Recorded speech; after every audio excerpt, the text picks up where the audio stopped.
You probably would never pour a hot cup of coffee into your car's gas tank, right? No, I mean, that would be completely ridiculous. Right. And you definitely wouldn't expect the engine to start if you did.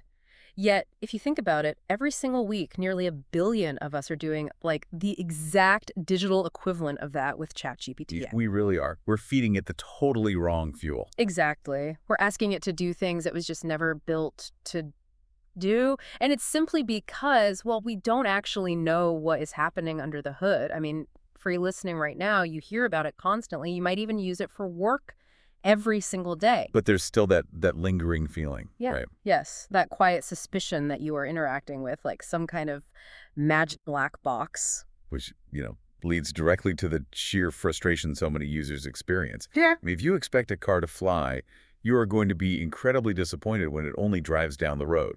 And honestly, the tech industry has done a remarkably poor job of explaining what this tool actually is to the people who are, expected to use it. Oh, 100%. And that brings us to our mission for this deep dive today. We are looking at a really incredibly illuminating introductory chapter from our source material, and it completely strips away the mystery of ChatGPT. It really does. It breaks it down so well. Yeah. So we're going to give you, the listener, a zero jargon, totally zero engineering explanation today. Because, look, you don't need to know how to build a fuel injection system to drive to the grocery store. No, you don't. But you absolutely need to know that your car runs on gasoline and not, hopes and dreams. Right. Hopes and dreams won't get you out of the driveway. So before we can even introduce what that gasoline actually is, we have to kind of siphon the old bad fuel out of the tank. Yeah, the source material makes a huge point of this. We have to completely dismantle what people intuitively assume this software is doing. Because if we don't, they're just going to keep making the same errors. Exactly. Yeah. Misunderstanding its fundamental nature is literally the root cause of almost every single mistake people make when they use it. Okay, so let's start dismantling. What is the first major illusion we need to break for the listener? Well, the biggest one, the most pervasive myth by far, is that ChatGPT is a search engine. Oh, man. I mean, the interface practically begs us to think of it that way, right? It really does. You sit down, there is this incredibly clean blank text box, you type a question into it, and boom, get an answer. Functionally, from my side of the keyboard, it feels identical to using Google. Right, but the interface is actually a psychological trap. I mean, think about what a traditional search engine actually does under the surface. Okay. When you type a query into a regular search engine, it acts like a hyper-efficient librarian. It sprints out into this massive pre-existing index of the internet. It finds web pages that other actual human beings have already written, pages that match your keywords. Right. And then it just points you directly to those specific pages. It is fetching information that already exists in a tangible place. So it's literally just handing me a book off a shelf. Someone else wrote the book, and the librarian just found where it was sitting and brought it to me. Exactly. That is a perfect way to put it. Now, ChatGPT does not do that at all. Wait, not at all? Not at all. In its core function, it does not look things up on the live internet. It doesn't go fetch a Wikipedia page or, a cooking blog post and hand it back to you. So what is it doing then? Instead, it generates text, literally word by word, from scratch. And it does this based on patterns that it absorbed during this massive, massive training phase. Okay, wait, let me get this straight. So if I ask it for like a chocolate chip cookie recipe, it is not pulling up a recipe from some famous baking blog. Nope. It's creating a brand new sequence of words that just resembles a recipe. Yes, exactly. It is the difference between asking someone to find a photograph of a landscape and asking an artist to paint a brand new landscape for you right there on the spot. Oh, wow. Okay, that's a wild difference. Right. The artist isn't giving you a picture of a specific place that actually exists in the real world. They're combining everything they know about, like trees and mountains and skies, to create something that simply looks like a landscape. That makes so much sense. And if you treat that painting as a perfectly accurate map of a real place, you are going to get incredibly lost. Yeah, you'd walk right off a cliff. I mean, that distinction alone completely changes how I approach that little text box. If it's painting a picture rather than fetching a map. Wow. Treating it like a search engine really is a recipe for disaster. It really is. Okay, so if that's the first myth, what is the second big myth we need to clear out? Well, the second misconception is even harder to shake, honestly, because our brains are just hardwired for it. And that myth is ChatGPT is not a person. Okay, I have to push back on that a little bit, or at least I want to play devil's advocate for the listener here. Mm. Because the output feels astonishingly human. Oh, it does. It's designed to. Like, I have asked it for advice and seen it literally type out the words, I think that, or in my opinion. And when it uses those specific phrases, it heavily implies there is an I doing the thinking, right? It certainly feels that way. It is so incredibly difficult to read the words I think and not just intuitively assume there is an actual thought process happening. The illusion is undeniably powerful. But the source material provides this brilliant reality check for us. It reminds us that this software has no memories. It has no experiences, no underlying beliefs, and absolutely no personal opinions. Not at all. None. It has never eaten a meal, has never visited a physical city, and it has never, felt confused about doing its taxes. Then why does it tell me what it thinks? Is it just playing a character? Basically, yes. It is mimicking the shape of human expression without actually possessing the underlying ideas. Mimicking the shape. Okay. Right. Think about its training. It was fed an astronomical amount of human writing. We're talking books, articles, internet forum debates, everything. And humans constantly use phrases like, I think and I feel when they're discussing subjective topics. Yeah, that's just how we talk. Exactly. So the software simply learned that when it generates text about a subjective topic, it is highly mathematically probable that the phrase I think should appear in that context. Oh, I see. It is an incredibly sophisticated mirror. It reflects the tone, the structure, and the vocabulary of human thought.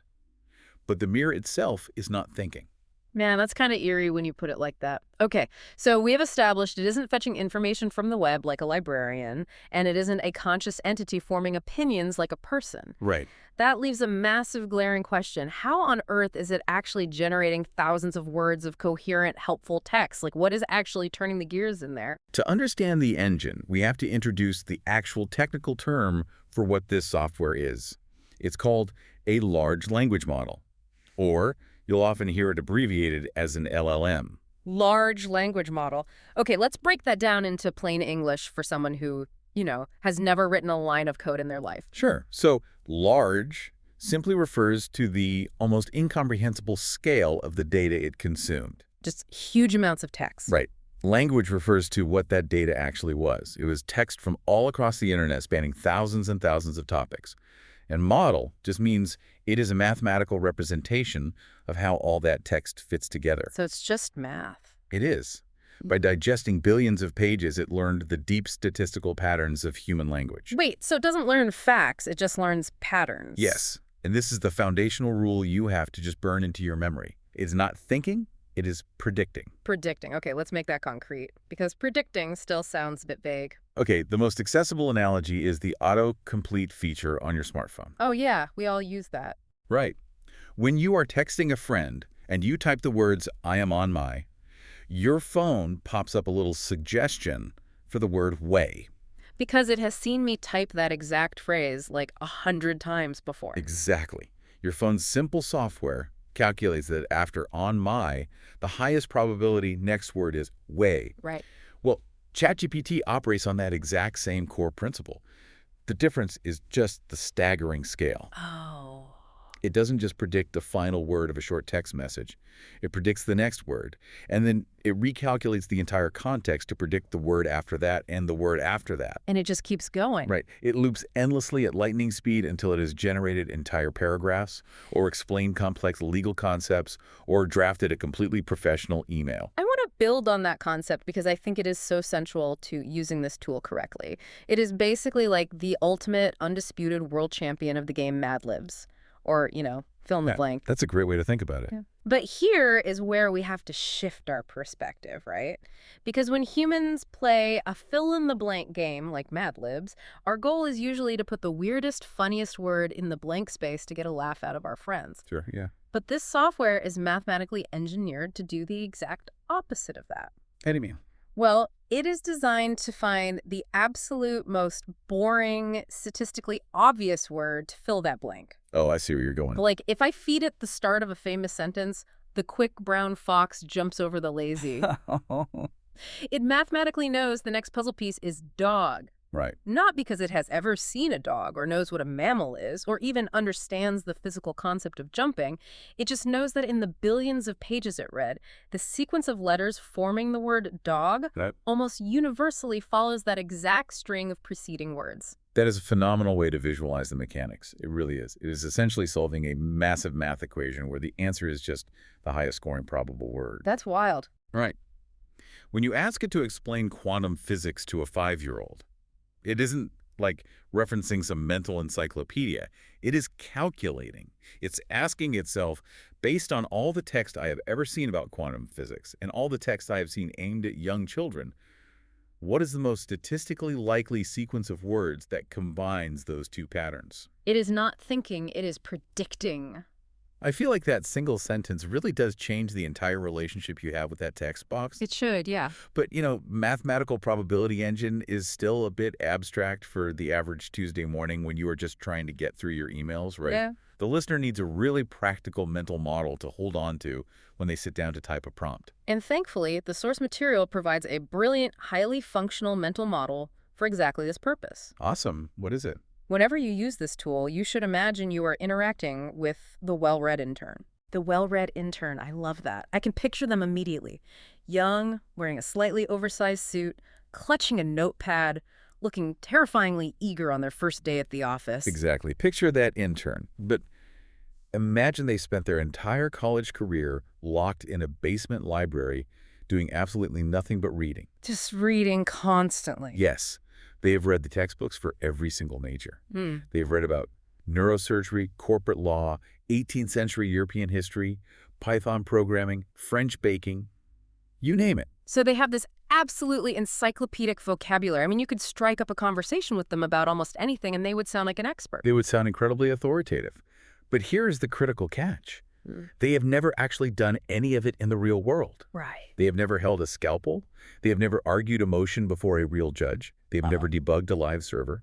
And they have literally never even successfully boiled an egg in a real kitchen. Wow. Everything they possess is pure theoretical vocabulary derived entirely from patterns on a page. They have the vocabulary of expertise without any of the lived friction of reality. That makes perfect sense. I mean, if I hand that intern a complex legal contract to summarize, they don't know what a real-world breach of contract actually feels like for a struggling business owner. Exactly. They just know what words typically cluster together in documents that happen to be labeled contract. You've got it. But wait, if they only have theoretical knowledge, how do they handle a situation where they don't actually know the answer to something I asked them? This is where we uncover the intern's absolute most dangerous trait. Uh-oh. Remember that eager posture you pictured? This intern desperately wants a full-time job. They want to be your favorite assistant. Their prime directive is to be helpful. Oh, I see the collision course here. A desperate need to be helpful combined with a complete lack of real-world grounding. Yes. If you ask this eager intern a highly specific question, and the mathematical probability of the correct answer isn't clear to them, they will not look you in the eye and say, "I am sorry, boss, I do not know." Because they want to look smart. Right. To them, failing to provide an answer is failing their job, so they will guess. They just guess. They will stitch together a sequence of words that sounds completely plausible, entirely professional, and completely factually incorrect. Let's pause and really emphasize this for the listener because I think this is the central paradox of this whole technology. Its biggest flaw is actually born from its desire to be helpful. Yes, exactly. By trying to be the perfect, always ready assistant, it turns into a confident liar the moment it hits the edge of its knowledge. Confident liar perfectly captures the danger. The trap isn't just that it gets things wrong. It is how it gets things wrong. The tone of it. Right. When ChatGPT produces a paragraph of absolute fiction, it does so using the exact same tone, the exact same sentence structure, and the exact same unwavering authority as when it produces a paragraph of 100% verified facts. See, a human intern who is guessing would give you physical tells. They would stutter or they would look down. They'd use filler words like, or say, I think maybe? But the software does not stutter. There is no change in its digital voice. There is absolutely no hesitation, and there is no little asterisk at the end of the sentence warning you that it is just playing the odds. It's just perfectly smooth. It sounds equally sure of itself, whether it is telling you the boiling point of water, or inventing a totally fake Supreme Court case that never happened in human history. Man, when you lay it out like that, it sounds incredibly risky. Like if you are using this to write a work report or plan a budget and you don't know that you are dealing with a confident liar, you're going to get burned badly. Which is exactly why holding on to that well-read intern model is your best defense. I mean, you would never let a first-day intern send a legally binding contract to a major client or publish a research paper without meticulously reading over every single word they wrote, correct? Absolutely not. I would be reviewing their work with a red pen in hand, assuming they missed some crucial nuance. You must treat ChatGPT with that exact same level of scrutiny. Always. It is not checking its facts against a verified database before it hits send. It is merely generating the most probable next words. And as the source material reminds us, in the world of statistics, probable is not always the same thing as correct. Okay, this brings up a massive question for me. If this technology is essentially a glorified autocomplete system operated by a digital intern who has never boiled an egg and who sometimes fabricates information with unwavering confidence, why has it completely taken over the world? It's a fair question. Let's look at the sheer scale of its adoption because the statistics in our source material are they're staggering. The scale of adoption is literally unprecedented in the history of consumer technology. Let's look at the timeline to put this in perspective. The company behind ChatGPT, OpenAI, launched it to the general public on November 30, 2022. I remember that launch. It went from something nobody had ever heard of to being the only thing my coworkers were talking about in a matter of days. And the data totally backs up that feeling. It reached 1 million active users within its first 5 days online. 5 days to hit 1 million people, that's insane. And the acceleration only compounded from there. By January 2023, so roughly 2 months after that initial launch, it hit 100 million monthly active users. Let's contextualize that for the listener really quick. What does hitting 100 million users in 2 months actually mean compared to other major tech platforms? Well, it took TikTok, which was a massive global cultural phenomenon, about 9 months to reach that 100 million milestone. Okay. It took Instagram around 2.5 years to hit that same number. 2.5 years. Yeah. And ChatGPT did it in 8 weeks. And jumping forward to the current reality of early 2026, it boasts over 900 million weekly active users. Weekly. Nearly 1 billion people are logging in and typing prompts every single week. At the time of its launch, no consumer application in human history had ever experienced that kind of explosive, sustained growth. And that speed tells us something vital about why the listener should care about understanding this tool. Right, because a superficial tech fad does not hold the attention of 900 million people every week for years. You don't get those numbers just because a few software engineers in Silicon Valley think something is cool. Exactly. This is not just a toy for programmers. Hundreds of millions of ordinary people have integrated it into their lives because it is genuinely practically useful for the mundane tasks that eat up our days. The boring stuff. Yeah, it excels at drafting those awkward, politically sensitive emails you were just dreading writing. It is brilliant at taking a dense 50-page document and summarizing the core themes so you don't have to spend 3 hours reading it yourself. It acts as a sounding board when you are just staring at a blank page trying to brainstorm marketing ideas. And when you look at those everyday use cases, it proves that you don't need a computer science degree to extract massive value from it. If 900 million people are using it, they are using it to plan weekly dinner menus, write cover letters, and organize scattered meeting notes. It is shifting how we work, not by being magical and not by being dangerously sentient, but simply by being a highly capable, highly flawed tool with distinct strengths and distinct weaknesses. Wow. Okay, as we wrap up this deep dive into the introductory chapter, let's distill the ultimate takeaway for you, the listener. If you remember nothing else from today, hold on to the mechanics of the engine. Treat ChatGPT as a sprawling text prediction engine that has scanned the internet. It is not a reasoning, thinking entity looking things up in an encyclopedia. It is just predicting the next word. And keep the well-read intern close to your mind whenever you open that text box. Recognizing that this eager intern has a dangerous tendency to guess rather than admit ignorance sets up the perfect foundation for the next step of this journey. Which is going to be so important. It really is. In the next chapter of the source material, we are going to unpack exactly why the model makes things up, a phenomenon AI researchers actually call hallucination, and most importantly, how you can build practical habits to catch it in the act. Catching the intern in a confident lie is going to save people an enormous amount of time and frustration. But before we close this out, I want to leave you with one final provocative thought to mull over based on everything we just discussed. Given how the underlying math works, it really does raise a profound philosophical question. It really does. Think about this. If ChatGPT functions entirely by predicting the most probable next word, and it makes those predictions based solely on the massive mountains of text that humans have already written in the past, are we actually using it to generate truly new, original ideas? That's the big question. Or, when we ask it to be creative, is it really just echoing our collective human past back to us, just reshuffled into a slightly different, highly probable order? That is a fascinating lens to look through the next time it writes something that sounds profound. Are you reading something new or just an echo? It makes you wonder where actual originality comes from. So the next time you pop the hood on this technology, remember you do not need to be a mechanic to drive it. But knowing you are running on a mathematical prediction engine instead of a search engine, that is what keeps you from pouring coffee into the gas tank. Thanks for diving deep with us today.